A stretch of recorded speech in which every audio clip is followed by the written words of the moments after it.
Before the next show starts, let's enjoy an intermission. You'll find our snack bar chock full of good things to eat and drink. Tasty, tempting hot dogs, thirst-quenching soft drinks, fresh, crunchy popcorn, a complete assortment of delicious candy, and a full line of cigarettes. You've plenty of time, so visit the snack bar now. A tasty treat will double your enjoyment of the show. For your convenience, we shall keep you informed of the remaining intermission time, 3 minutes before the next show starts. Let's all go to the lobby. Let's all go to the lobby. Let's all go to the lobby. The next show will start in 2 minutes. Yes, Toddy, the chocolate malt in a can. It's so good hot. It's so good cold. It hits the spot with young and old. Yes, toddy pleases everybody.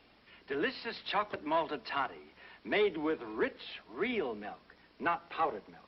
So come and get it, everybody. It's time to drink your chocolate toddy. Just a minute, folks. Yes, that's all it takes to visit our refreshment counter in the lobby.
It is showtime. Hi, everybody.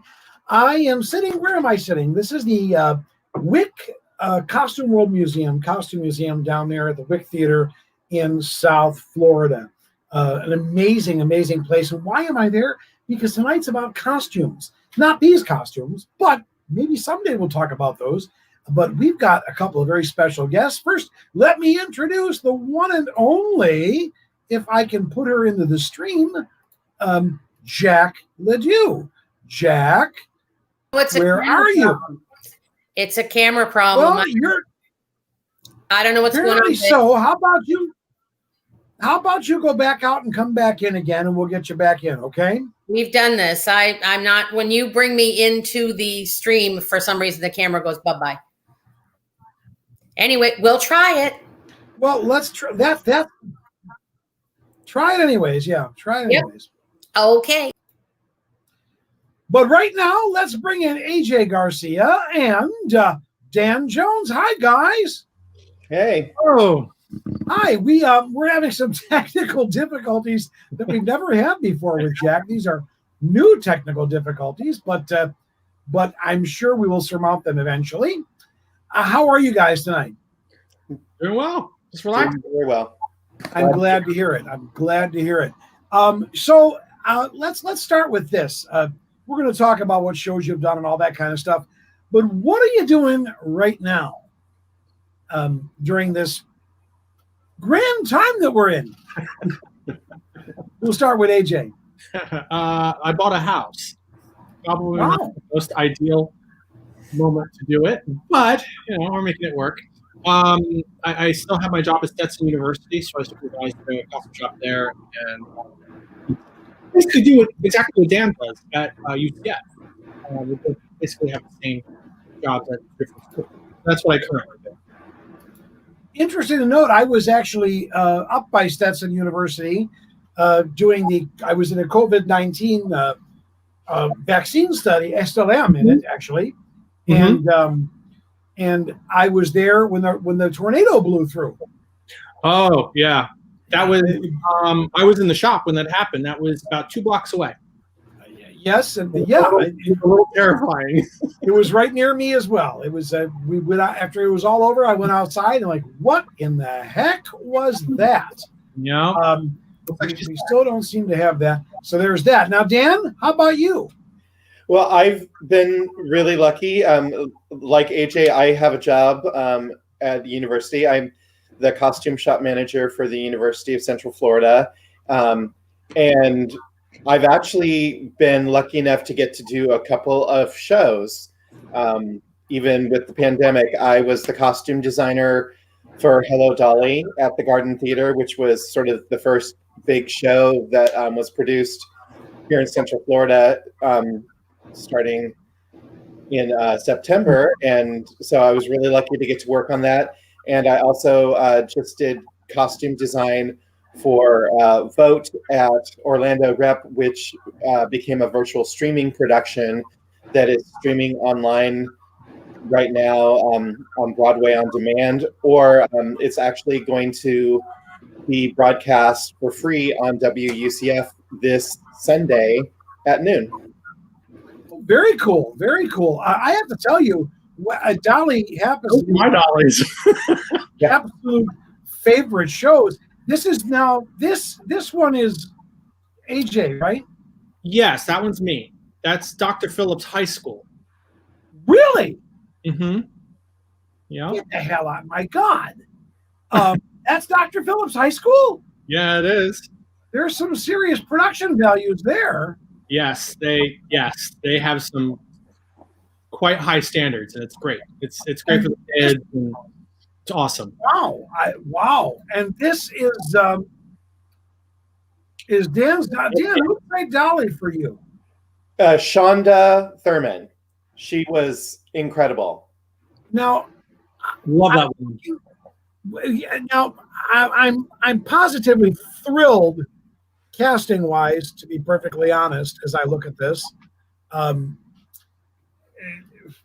so many reasons, and you can see why I was a little confused at the beginning. How awesome! How awesome! What? So then, AJ? Where was this?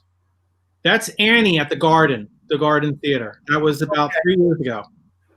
Wow. I don't get out as much as I'd like to, and I miss these things. So, and now, have you both got any projects coming up? I mean, AJ or Dan, you were just telling us what is playing right now? Vote. It is a family-friendly show. It's nonpartisan, but it is about the history of all the different constitutional amendments that have dealt with voting in the United States. So it's about a 18-year-old girl who is she is about to vote for the first time, and she's wishy-washy about it, and one of her friends is really encouraging her, and then all of a sudden she gets sort of sucked back in time and goes time traveling through history. So is that this? That is from Vote, yes. So that is a scene with the suffragettes during the First World War, leading up to the ratification of the vote for women. And so it's all based on historical characters. So we meet George Washington, Elizabeth Cady Stanton, Frederick Douglass, Martin Luther King Jr. It's really... it's about an hour long, and it's an incredible production. And have you seen that? Have you seen it, AJ? Have you gotten to see it? No, I helped stitch for the production. So we worked on it. Called me in. I was why you're holding your hand like I'm kidding. A lot of fun. That's cool. That is really cool. And you said that's going to be. I'm gonna push this because we've got something we can plug. It's very rare. It's great. Since we started. Yeah. So you can, if you want to see it for free, it's going to play at noon this Sunday on WUCF. And it is also available for streaming. I believe it's $10, like $9.95 through Broadway on demand. And it's up, I believe, through November 8th on Broadway on demand. That is really awesome. That's exciting. How wonderful. and I mean that sincerely. I'm looking at. I can't get over the doctor. I still can't get over the whole Dr. Phillips thing. I'm in shock here. Great stuff. Great stuff. I have to ask you, AJ. You sent me that one. What is this? That was Christmas Carol at the Garden. So they did a female Christmas present. That's Jade Jones. She's another fabulous performer. And since it was such a different concept of how that character should look, it's kind of a cross of a medieval / 50s. Underneath it is pants. So it was fun to create. It was a fun. I'm sure. So that was Christmas past, present. Mm-hmm. Okay. So that would have been in any other production. It would have been Father Christmas, basically. Correct. Yeah. Yeah. I wore something very similar to what you got there. That weighed about 700 pounds out at Epcot a 3 years ago. Yeah, it's a heavy costume. It was awful. I mean, they didn't mess around with that at all, I'll tell you. Anyway, that's awesome. That is awesome. So now let's go up to AJ for a second. You are at the Garden. You're still working with the Garden? I freelance all over. So right now I'm not working anywhere. Oh, okay. Yeah. But Dan, you are doing that one show you were saying. I have done several shows at the Garden. I've also done some freelancing at the Rep, but the majority of my work is with UCF as their shop manager. I'm also one of the resident staff designers there. Very, very cool. Very cool. This is very intriguing to me. Oh, yeah, Quasimodo. And where was this? This was also the Garden. That's Matt, who played our Quasi, Rothberger. And that was several years, 3-4 years ago. That one, and that costume was actually on display at Epcot in the French Pavilion for a little while. It's in like the lobby of the Impressions de France. Really? So that's a prime example of not patterning. I draped it because I had to twist it and make it so doing a hump, and the set was a big jungle gym for him. So I had to make the costume breathe. It also had to be washable because so he had to be able to move and wow, that is and really awesome. He was a sweater. Oh my god, a lot of sweat. He would come off the face like dripping wet. So did he climbed around it and such? Yeah. Like, oh wow. He sweat so much we had to actually put his mic into the hump. So it was far enough away from his body. And I can see the staging notes for that someday when they're uncovered. What mic in hump? What the hell does that mean? Yeah. Wow. He was a fun build. I did not realize these. I've been around a long time. I know my youthful looks belay that whole concept, but the production values have changed considerably over the years from when I started here in Orlando.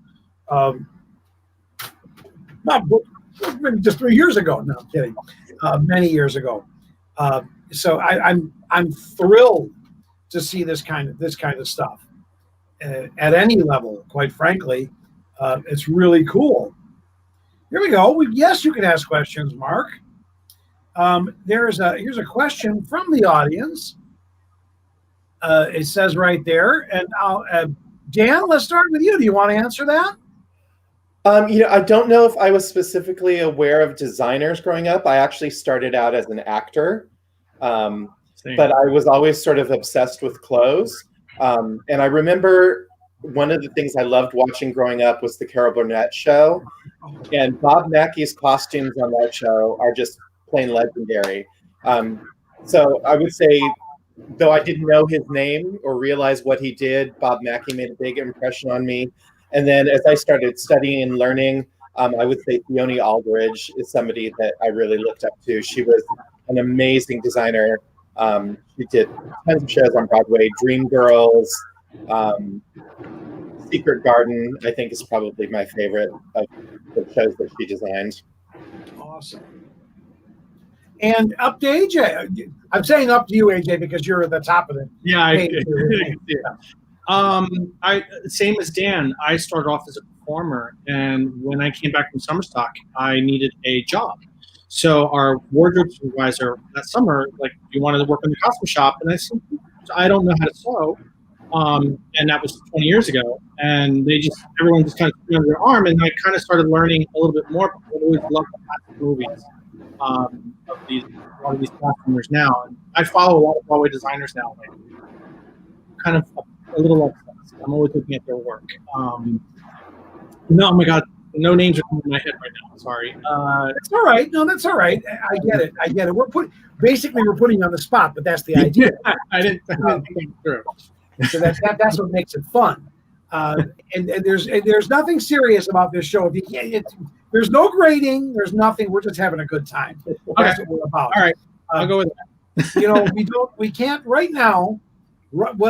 Somebody asked me the other day, why are you doing this? Why are you bothering? We don't get huge audiences, but live, but after the fact on YouTube and such, people are watching this. A lot of people are watching this.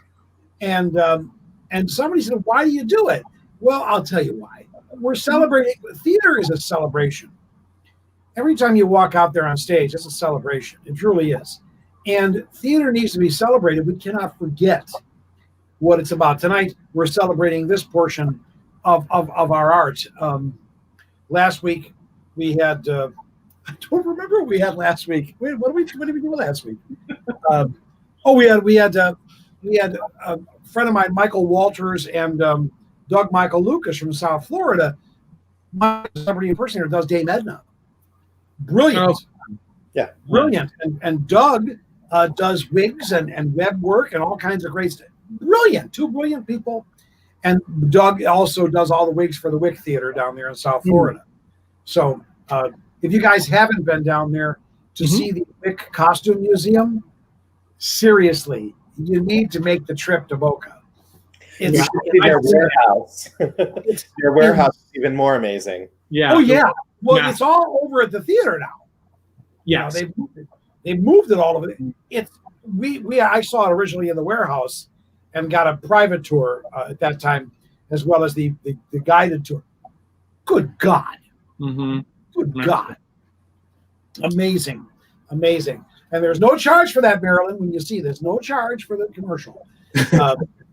More than happy to do that. So you started out as an actor. You both actually started out as an actor, am I right? Yeah. Correct. And then discovered can't make any money doing this, as we all discover later. I did all right, I guess. Got a house out of it. It's over there.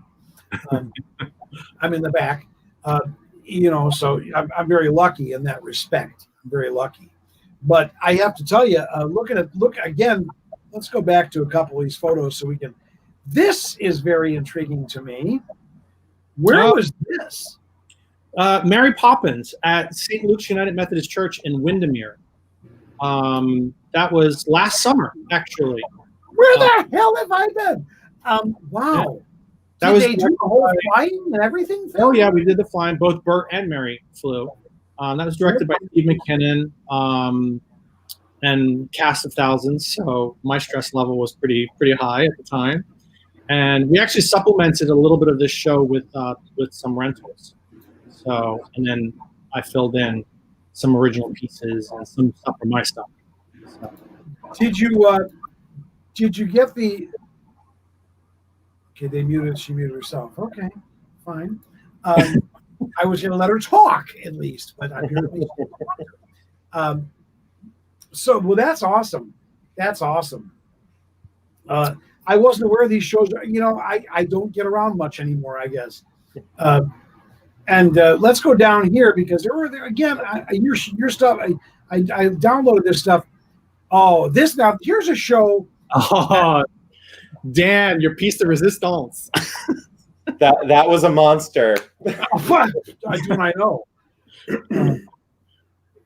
I actually stage managed this show at the Mark II Dinner Theater many moons ago. And I also worked at Titanic, The Experience here in Orlando when it was when it was fun. Yeah, I went ahead and went there. How did this must have been a bear, Dan. Tell us a little bit about it. Yeah, it really, every other year, every year UCF does something called UCF Celebrates the Arts, and the School of Performing Arts and the School of Visual Arts take over the Dr. Phillips Center in downtown. And every other year, the theater and music departments work together to put together a musical, a large-scale musical. And our last one in 2019 was Titanic. So it was a cast of 56 people playing about 250 roles. Yep. And if I remember this correctly, it was roughly 850 individual costume pieces. Are you serious? So everybody who played a first class named character also played a chorus character in third class and vice versa. So they would literally come out in their evening gowns and tuxedos and then run backstage and have 45 seconds and come back out in their poor people clothes. Insane. And then go back and switch back and forth. It was absolute chaos of quick changes for that show. It was an incredible experience, and getting to do that on the scale that you're able to do on the Walt Disney stage is just amazing. Yeah, I was lucky enough last year to see Dolly there, but not with obviously not with what's her name, Betty Buckley. Betty Buckley did before. But I have to say, I don't know how anybody could have done a better job than the lady we saw. Quite frankly, she was amazing, and that was a hell of a production. It really was. So I understand, but filling that stage, wow. So, and I think Titanic on Broadway was much the same way. There were all those people playing all of those roles, not unlike worked into the script that way. A monster version of Annie, where everybody's doubling. It's incredible. I have very fond memories of that show. My friend Michelle Ragusa in New York did this show for some years on Broadway, and I got to see that there.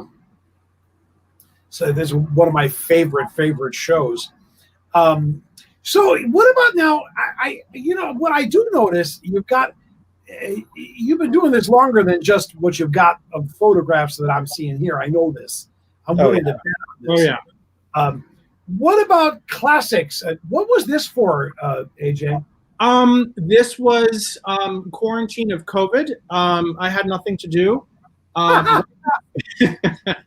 Right before COVID had hit, we were in the planning stages of doing The Games Afoot, which is a Ken Ludwig play at Stetson University. So I had finished my sketches for all the characters in the show, and then we canceled the production, obviously, with the hopes of rescheduling it for the spring. Please. There was a lot of physicality in the production. The university, they would prefer that we not do the show, so we canceled all together. But I had nothing to do, and I had all the materials already because we do so much pre-planning prior to production. Dan. Yeah, so we collected our fabric, everything was approved, and I had the patterns already. So I just, over the summer, I went ahead and started building a couple of pieces just to keep myself sane and busy. And since I had it, I have it now. So I have I built a few pieces already just for fun, just to keep my skills and my brain calm. And my skills going sharp. So it's nice to have had all that. We spent the money on it, so I may as well just do it. So even though we're not doing the show, maybe one day we'll do the show. So I'm very sad. I would have turned out to see that. I would have. It's a big funny play. It's really a big fan of such things. How disappointing. What were you now? Were you working on anything, Dan? Just as this was coming up, were you working on anything? Yeah, we were a week out from dress rehearsal of Urinetown at UCF, and we were in final fittings and we're just about to finish it, and then all of a sudden it was just, well, we'll try and bring it back in the fall. Well, now we have people who were in the cast who have graduated, so they're trying to bring it back. But we had done this mammoth production of Urinetown.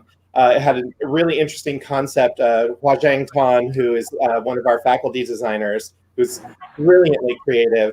The director had this concept of all of these people who are the homeless people, street people, that they have raided the backstage of all the theaters that are now defunct. And so their clothes are made up of bits and pieces pulled from old Broadway shows.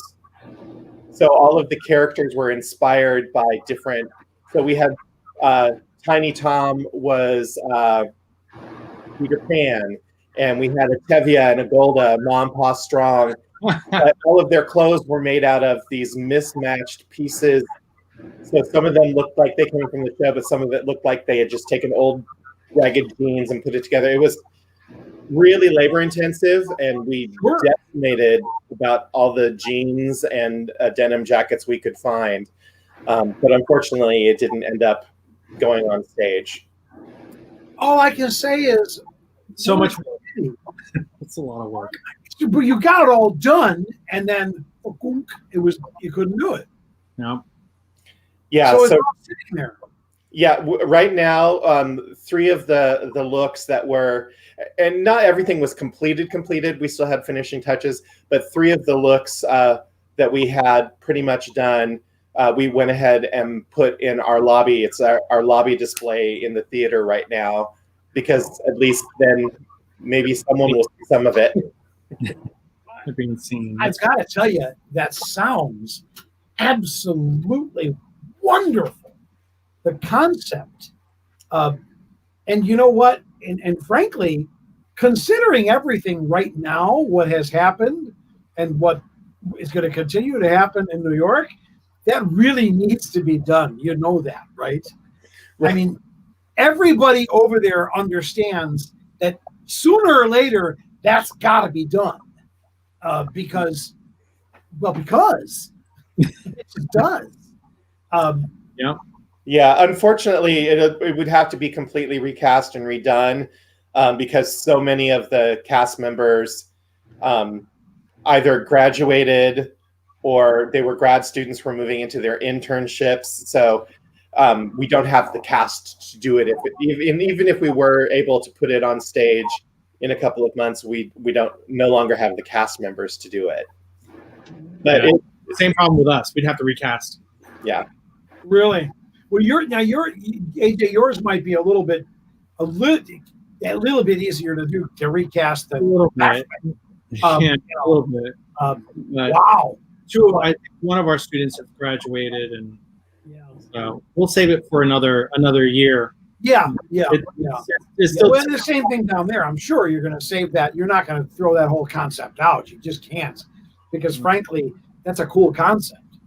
It is a cool concept. We'll see. I mean, who knows what's going to happen next year? We still don't know if we're going to have a season for 2021 and beyond. So we'll wait and see what comes.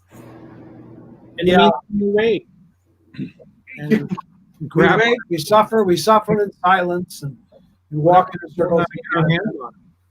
Filming seems to be a pretty big thing starting to form.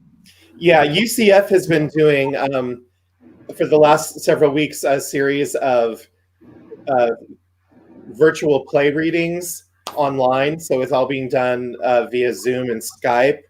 And we actually just this week put out some costume pieces. We are doing a digital production of Much Ado About Nothing in November. So it was designed out of the closets of the cast for the most part. The designer had video conferences with the actors and said, well, here's the general look we're going for. What do you have in your closet that kind of looks like that? and then we just kind of filled in some bits and pieces. But Monday night, the designer and I were in the theater making sure all the pieces that were being picked up by students were, clean, sanitized, put in plastic bags, and laid out from the bottom of our lower lobby all the way to the top of the lobby, so the actors could come in during the day when there was no one in the lobby, one at a time, and pick up their pieces so that they can have their costume at home for the Zoom. It's difficult to do fittings, and because we did something similar. We did at Stetson. We did a filming of Shakespeare monologues. The student had to do a Shakespeare monologue, and then they had to write a monologue that makes that Shakespeare monologue relevant to today. And so we wanted the contrast between true Shakespearean costuming to a contemporary look, which they would. So it was tricky scheduling them coming in, and I had to have very limited people in the building and a room, getting everyone fitted. And then they had a film crew come in and film their section. And it's a live stream. I think that's going on now at Stetson. So I have to find the link. That to me, that's awesome. I mean, it just goes to show you cannot kill theater. No, we'll find a way. Yeah, exactly. We'll always find a way. For sure. It's a wonderful thing. Now Broadway has to find a way back, but that's down the road. That's down the road. May now. We're saying May. I've got three very dear friends. One was going to open at Lincoln Center. They were going to open a show at Lincoln Center, and boop, it's gone. Can you imagine? You don't have to imagine, do you, Dan? Yeah, you were right there. You were right there. Yeah. Well, and I was just thinking about, there's one of the cast members, Mrs. Doubtfire, that was in previews and about to open, that actually passed away this week. Yes.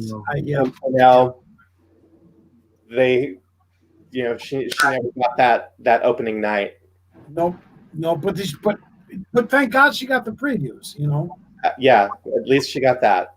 My friend Michael actually saw that in previews. Said it was wonderful. It's absolutely wonderful. What a damn shame. We watched a lot of things disappear, literally disappear, that were incredible, and some things that never happened, never got to happen, and that I think what you just described to me was pretty freaking cool. Okay, I mean, it really is.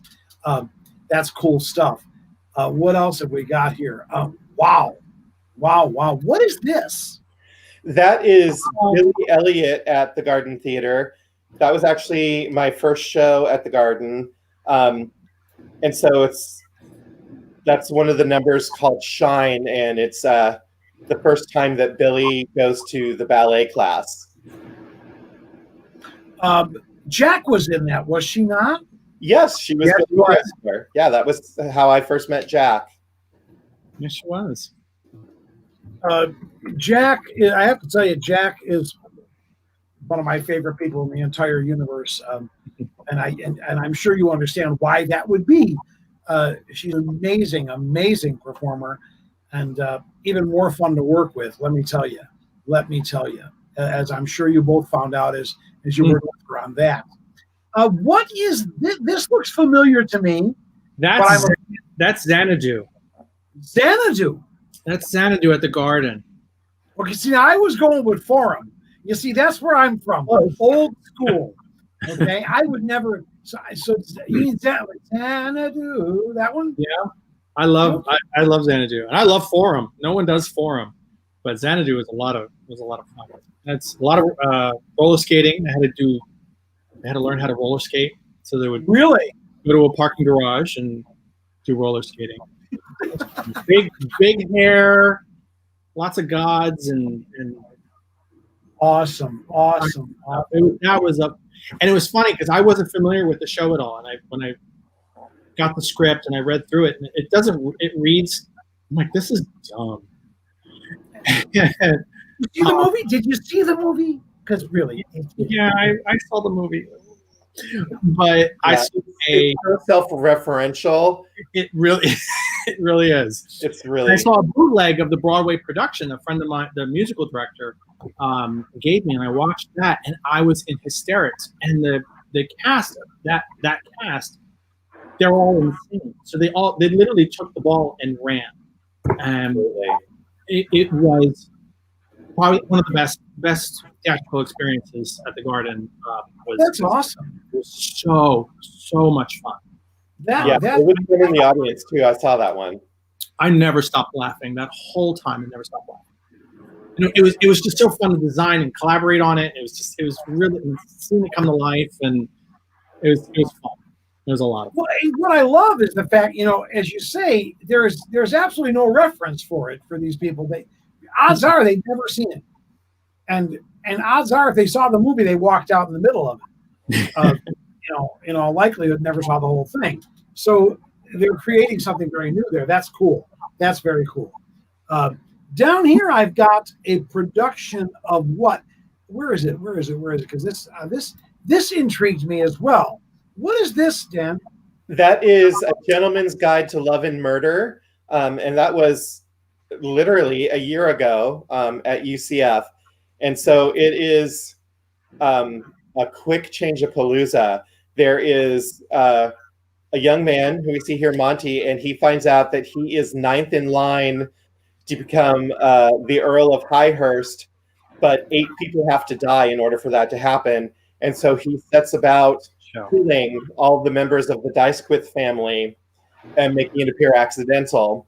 And it's hilariously funny, but all 8 of the Dicequith members, actually 9 of them, are played by the same actor, both male and female. And some of the quick changes are as fast as 23 seconds, I think, to go from one male character into a female character. So full costume, body, wig, everything.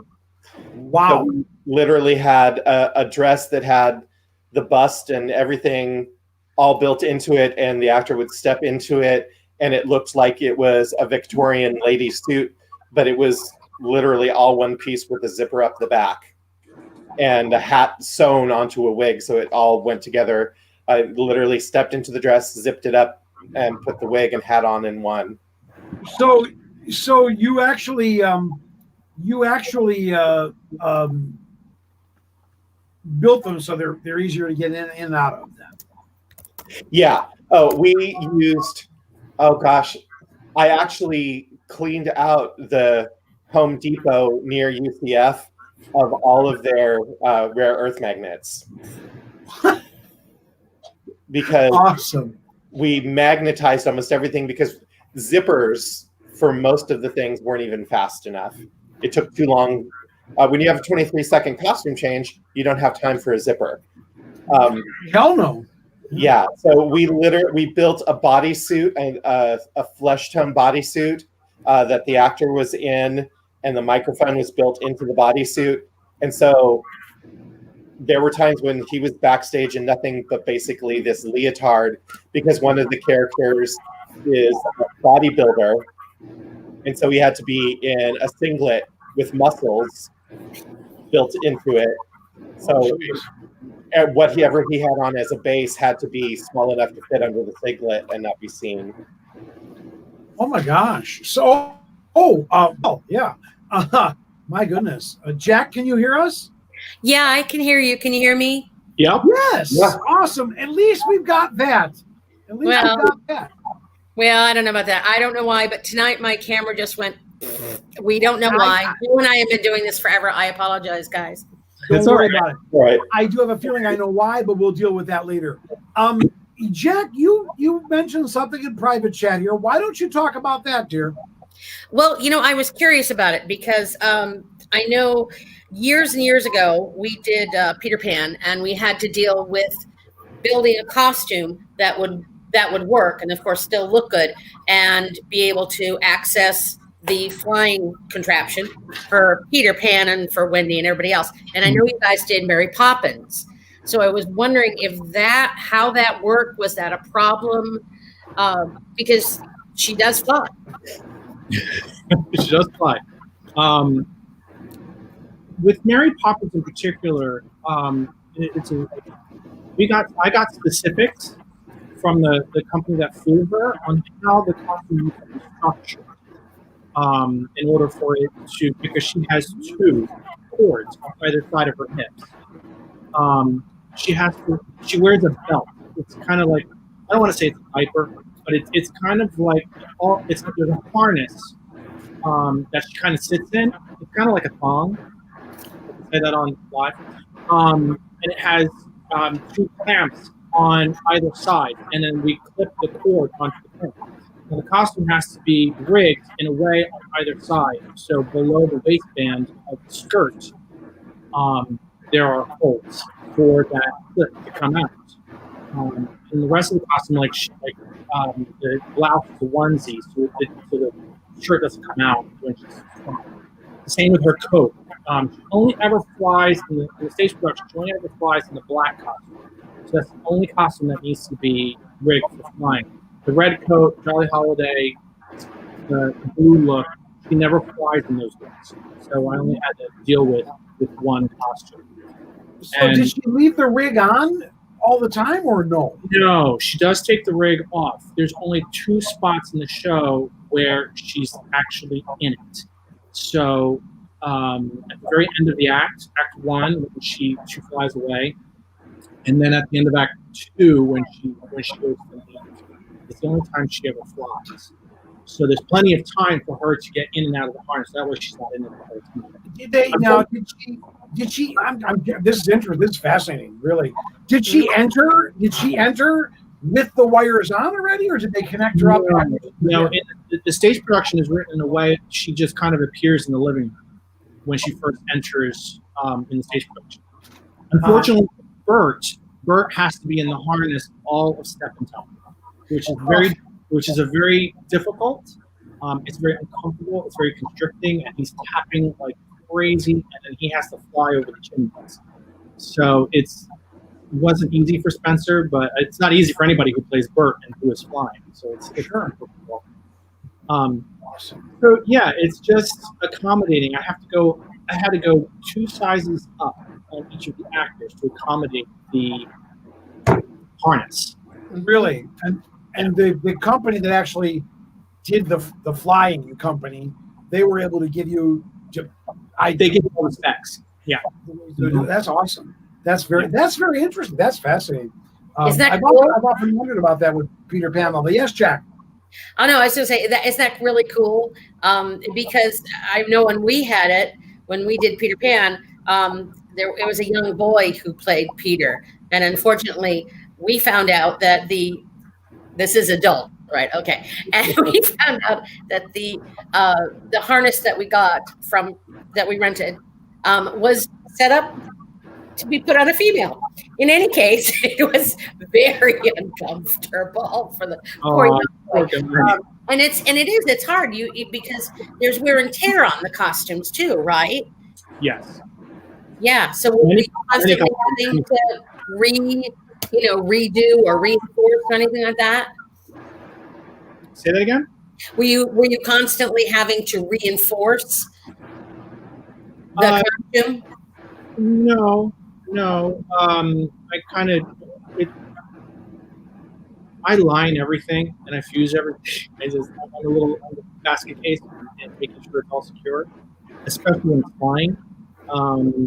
So that way it doesn't tear, get caught. So I'm very cognizant of when it's doing something as strenuous as that. Cool. Yeah, I always found that fascinating, and I knew that you guys did that. I remember meeting these guys for Billy Elliot, and and I think, I'm not sure if it was your most challenging, but it certainly was the most fun to watch when you guys were trying to get all those little kids, all those little girls dressed. That was fun, right, Dan? Yeah, well, yeah. That photo that you showed, they change into those blue costumes, all like 12 of them. Yeah. At the same time That would in be 30 seconds. Yeah. So they all had to be. I actually covered this show backstage. Yeah, a lot. That was the most insane. I did one weekend, and that was the most insane costume change I've ever seen. I am going to tell you, AJ, when Jack said what she said, getting all those little girls, your face said it all. It said everything that needed to be said right there. That's awesome. I'm going to ask a question as an actor. Now, I know you guys started out as actors, then you became what you are now. I want to tell you, I am in awe of both of you, and anybody who can do what you do. Agreed. You do it too, obviously. I truly am. But I am curious, do you, because some don't, we know this. Do you take into consideration your actor's comfort? Dan, you go first. Yes, but what I always tell my students is that your job doing wardrobe or designing for a show is to directly impact the performance of the actor by making them feel the best they can feel on stage. That being said, if you are flower seller number 3 in the chorus of Christmas Carol, you're not going to have a pretty costume because you are destitute and living on the streets of London in the 1830s. Very fair. So I will make sure that the costume fits you and looks appropriate. And if it's appropriate to the character, by all means, we should have a discussion about that between the designer and an actor. That's the collaborative art of theater. But I'm here to dress the character, not the actor. That's where it becomes a line when it's about the actor's personal preference as opposed to what is correct for the character. And let's face it, some actors don't get that. Yeah, well, and depending, I worked a summer stock job at an equity theater, and we had an actress who came in from Los Angeles. She was a film and television actress and had a certain amount of fame. And she literally had it written into her contract for the show that her skirts for the show had to either fall a full inch above the kneecap or a full inch below the kneecap. The artist's kneecap was never to be cut across with the hem of a skirt.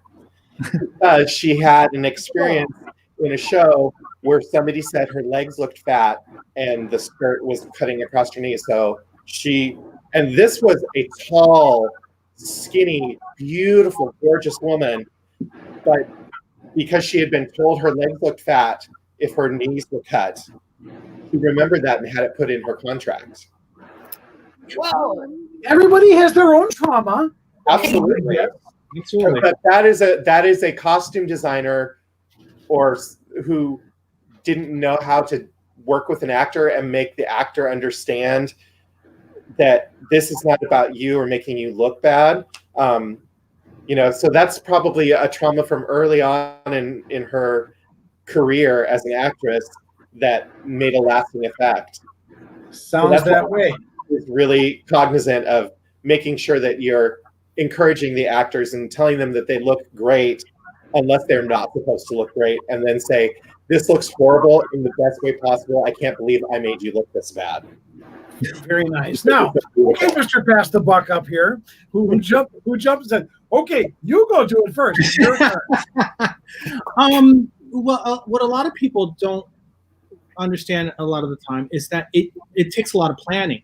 And we've already, by the time the actor is cast and when they start rehearsals, people like designers like Dan and I, we've already been working on the production months prior. So there's already been a lot of collaboration, a lot of discussion on how to tell the story and how you're going to look, and how when we work with a lighting designer and a set designer, to get our colors right. So a lot of planning happens at that time. So when an actor comes in and we start doing fittings, and usually the first rehearsal they see their sketches and da. Well, really the only thing I allow an actor to contribute is, are you comfortable? Are you restricted in any way? What type of movement do you do? I have a rule. I never ask how does it look? Don't ask that question, and because that's a dangerous question. Sure. Well, I usually ask, how do you feel? And and if I know if an actor is precast, I'll ask them a couple of questions. How are you looking at this role? What type of things are you looking for to bring to it? And I will take that into account when we're planning. It doesn't even if they're not even precast. If I haven't built anything yet and the show is cast, I'll ask a couple of questions to kind of make it feel a bit of a part of the process. But it's not about them. It's about them telling a story. And so the costume has to coordinate with that, and it has to be appropriate up against the set, and lighting, and everything. The whole pool of people that are involved. It has to move. If it's a musical, it has to dance. Undergarments. If I have to strap you up in a corset, then guess what? I'm sorry, you're not going to be breathing for about an hour or so. Sorry. It's got to look good. But believe it or not, most actors are pretty. They roll with it. I think that's what we're supposed to do. We're in this to create, and you make, and in my opinion, your job is really, really, really important. Mm-hmm. You're not going to play Sherlock Holmes or whatever in this Jack. Well, not necessarily, but I'm saying. So you're creating now. Having asked that, and I think Jack will agree, this next question it's a good lead into this next question, and let's see who answers this one first. Do you have a particular actor horror story? I asked. Don't tell mine. Don't tell mine. No. It's not you. It's no one in this state. Jack, let me tell you, it's not you. No one in this state.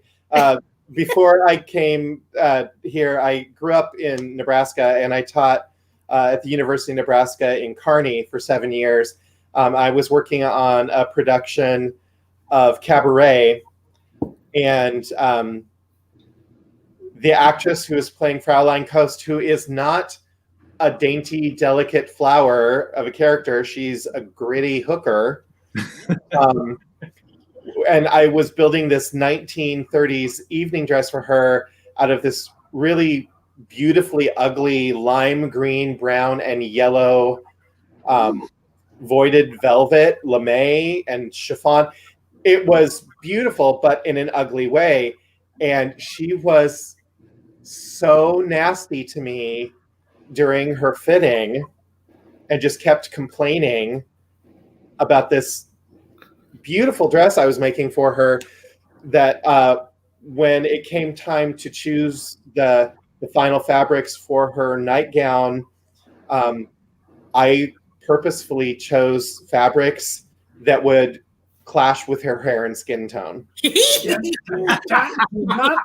am not proud of that. I would not do that now, but it was, one of my first shows, and it was still appropriate for the character, but she was this very pale, creamy, pink-skinned girl with white blonde hair, and I put her in a golden yellow satin robe with black lace trim, and she. I will tell you now, Dan, I'm not ashamed to admit it. I've been in this a long time, and if I were in your shoes, I would still do that. Anyways, I've matured since my 20s. You know what? I've not. You pissed me off once, I'm pissed off forever. Okay, AJ, it's your turn. Oh, it's funny. I don't have any personal ones. What about Jack? I used to work for a costume company in right outside of Philadelphia, and there was a production of High Society or the Philadelphia Story. I can't remember.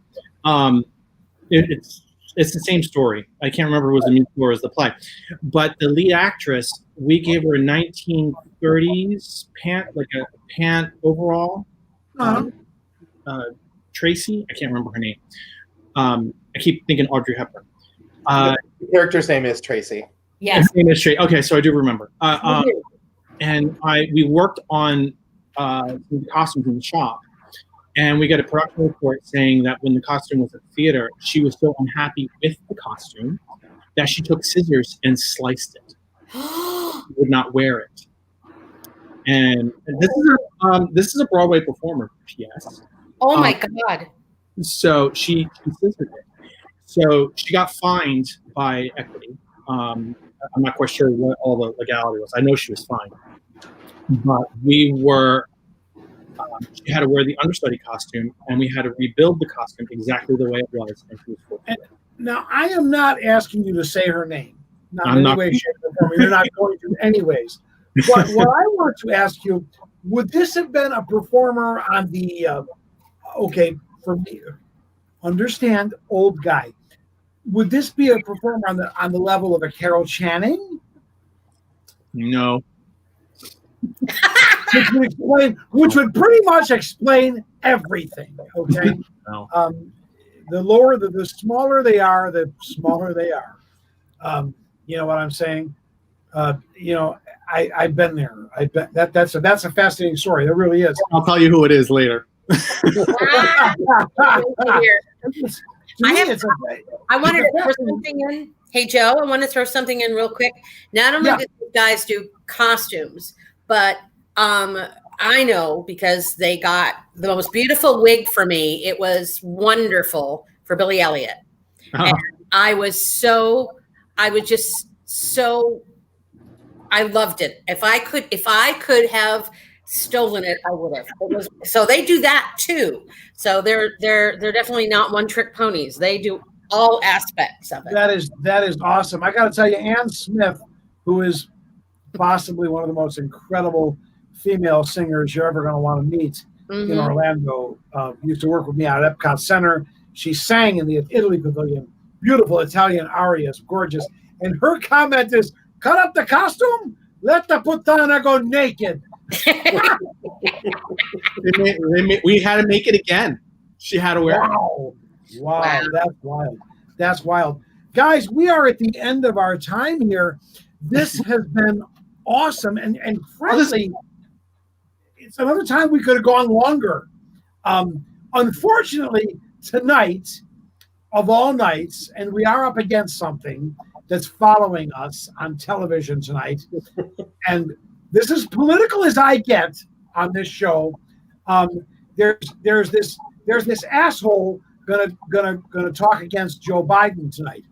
So not wrong. I couldn't help it. I'm sorry. I'm sorry. You're not. No. So we're up against that. You were gonna say something, AJ. What were you gonna say? Oh, I voted today, so I'm happy. So did I. I voted the other day. I walked in and out in like 15 minutes. Dan, have you voted yet? I've not. I actually walked over. I was going to vote at the early voting on campus, and the line was all the way from the building to the parking garage. Oh, it was longer than I had time before my next class. Understood. But you're going to. Oh, absolutely. Absolutely. Everett and Jack, have you voted yet? No, I did the same thing he did. I've been going down to our place, and the lines have been crazy. So but it's only 5 minutes away. So. For what it's worth, I went to the supervisor of elections office over on whatever the hell street that is over there, not too far from the Soto Target, because that's where I was going to begin with. Oh, and, okay. I walked in and walked out in less than 15 minutes, believe it or not. What time did you go? Because when I went, the line was around the building. It was raining. That's important. Bam. Raining is important. Go in the rain. Okay. Yeah, because you know me, o'clock. I can't stand for a long time. So yeah. But if it makes you feel any better, they're doing a great job. Guys, you've been what wonderful guests. All with all the weirdness. Jack, next time this happens, we just go with audio and we don't freak out. I got a sneaking suspicion. I know what's wrong. We'll fix it for next week. Yes, gentlemen, dear. Thank you. And I want to say thank you from the bottom of my heart and from every actor out there for what you do. Okay? If everybody has to do that job, kick him in the butt for me, okay? And I should be so lucky as to get to work with people like you. Thanks, guys. They're awesome. Bye, guys. Okay? Love you. Love you. Love you guys. Bye-bye. Jack, my love. What?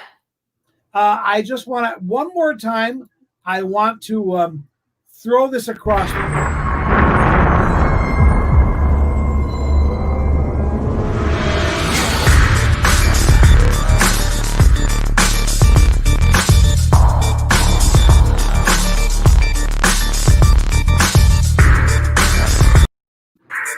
That is next week. And I want everybody who's got a ghost story to please come in and tell your ghost story. And we'll figure out how to make Jack not a ghost. Are you still there, Jack? That could be interesting. Yeah, well, right now we got kind of a spooky thing going with you. I know. It's a week early. Yeah. It's going to be fabulous. There's a lot of stories out there. Lots of good stuff. So, folks, we love you.